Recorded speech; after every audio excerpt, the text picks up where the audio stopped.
Hi friends, it's Julie, and today I'm here with a book haul video for you guys. I've collected quite a few books over the last few months for some reason. I don't typically tend to buy a lot of books, but there's been quite a few library sales recently, and I went to visit Katie from Life Between Words, so of course we went book shopping while I was there. You wouldn't visit another booktuber without going book shopping. So yeah, I've collected quite a few books, so I just wanted to share them with you. I have some red wine I will be drinking tonight, and let's talk about the books. So the first book that I got was The Museum of You by Karis Bray, and I was sent this book by Jess from Jess McLean. I won her, I believe, 500 subscriber giveaway. And at first I wasn't sure if I wanted to read this book, but since I won the giveaway, I felt like that meant that I needed to read this book. Obviously, it was meant for me. But this is a story about this young girl named Clover, and all I really know is that her mom has died or has been dead for a while, and her father won't really talk to her about it. But then she finds this room full of all of her mother's old things, and she just has all of these questions, and she's growing up, but her father just doesn't want to talk to her about it.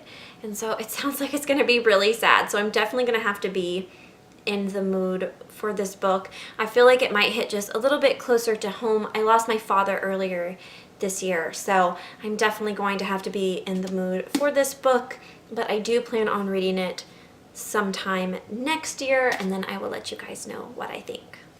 And now this next stack of books are ones that I've gotten from library sales, and the first one of those is Brain on Fire, My Month of Madness by Susanna Callahan.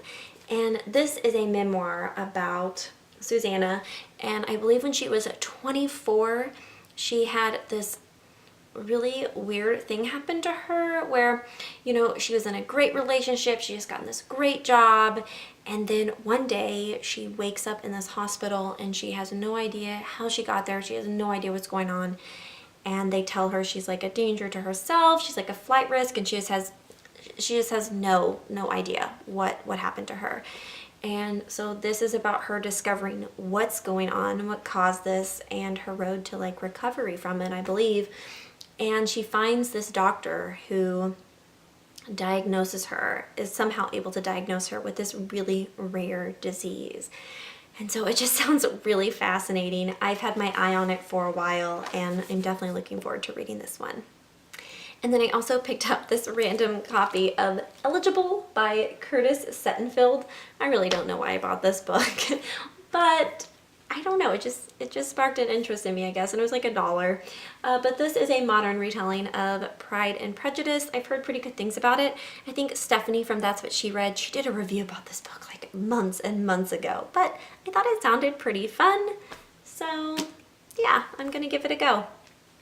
And then I also picked up this copy of Angela's Ashes by Frank McCourt.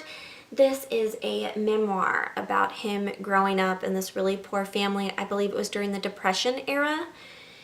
And I've heard that there are similarities to this book and The Glass Castle by Jeanette Walls, but I think that this book is way more popular.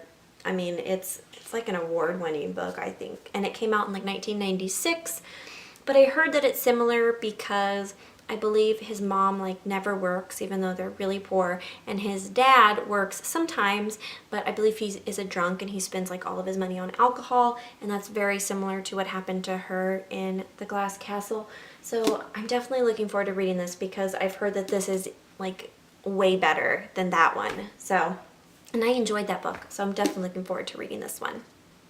And then, as some of you probably know, I read my first John Saul book in October, November, and I've wanted to read more of his books. And so at the library sale, I found a copy of The Right Hand of Evil, and I believe this is like a haunted house type story, which I enjoy haunted house, like horror novels, and I think it has to do with like possession and things like that. So yeah, it sounds like a book that I'll probably enjoy, and I've been wanting to read more John Saul, or at least check out other books of his, so I saw this one and thought I'd pick it up. And then to continue on with the horror, I got a copy of The Troop by Nick Cutter, and this is a pretty popular horror novel. At least I've heard people talk about it. And it's about a group of Boy Scouts who are camping in the woods, and they run into some like bioengineered nightmare. It says it's part Lord of the Flies and part 28 Days Later. So I'm thinking this has something to do with zombies or something like that. I think Katie from Chapter Stacks talked about this book, and she said it was pretty graphic but really scary, so I can't wait to check it out. And then I got a copy of Theft of Swords by Michael J. Sullivan. This is volume 1 of the Riera Revelations, and this is an adult fantasy series that I have been wanting to check out, so I'm going to read it next year. I've heard really, really great things about it, and I believe it's about an assassin or mercenaries or something along those lines. I feel like most adult fantasy books are about assassins. I mean, usually they are, but I've heard really good things about this series. And then this next book I picked up from Barnes & Noble, which is weird for me because I don't usually shop at Barnes & Noble just because I think it's overpriced. But I got The Girl in 6E by A.R. Torr, and I got this for like $5, so that's why I bought it. But this book just sounds so interesting. It's categorized as like an erotic thriller, which I think sounds really fun, and I've heard good things about it. And I believe it's about a woman who is a sociopath, but she's also a cam girl. I think that's what I get from like the little flap and stuff. But on the back it says, "My life is simple as long as I follow the rules. 1, don't leave the apartment. 2, never let anyone in. 3, don't kill anyone. I've obeyed these rules for 3 years, but rules were meant to be broken." So I will definitely be reading this probably after the first of the year.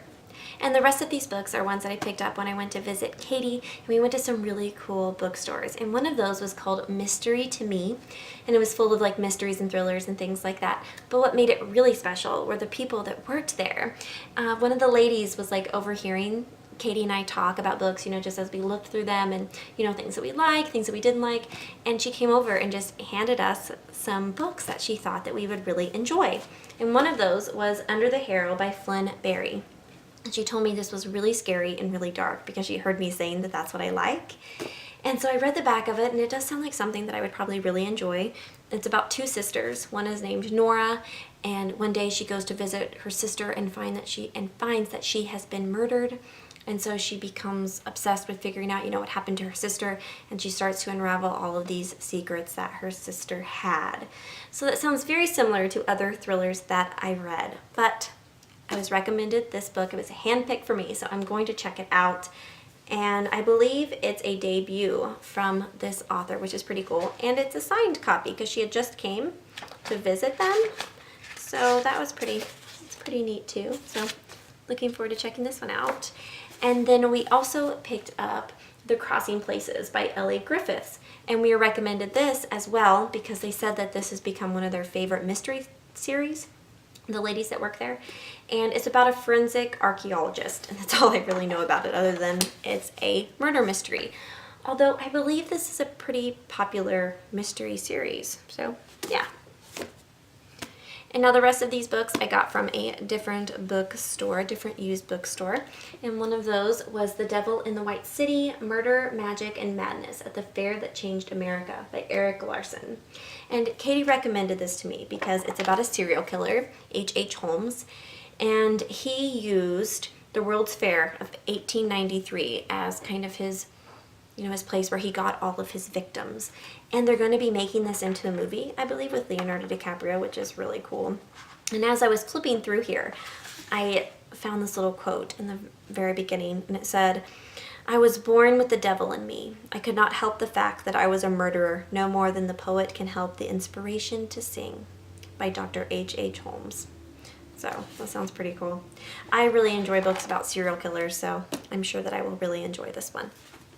And then I also scored this amazing copy of The Passage by Justin Cronin. It's huge, and it's a hardback, and I got it for $6, which is just insane to me. But this is another series that I'm definitely going to be reading next year. I've heard such wonderful things about it, although now I can't even remember really what it's about, other than I think it has to do with like a military experiment or something, and these people escape or something along those lines. But Sina, another one of my friends on here, she loves this series and she has raved about it. So yeah, this, I will probably really enjoy it.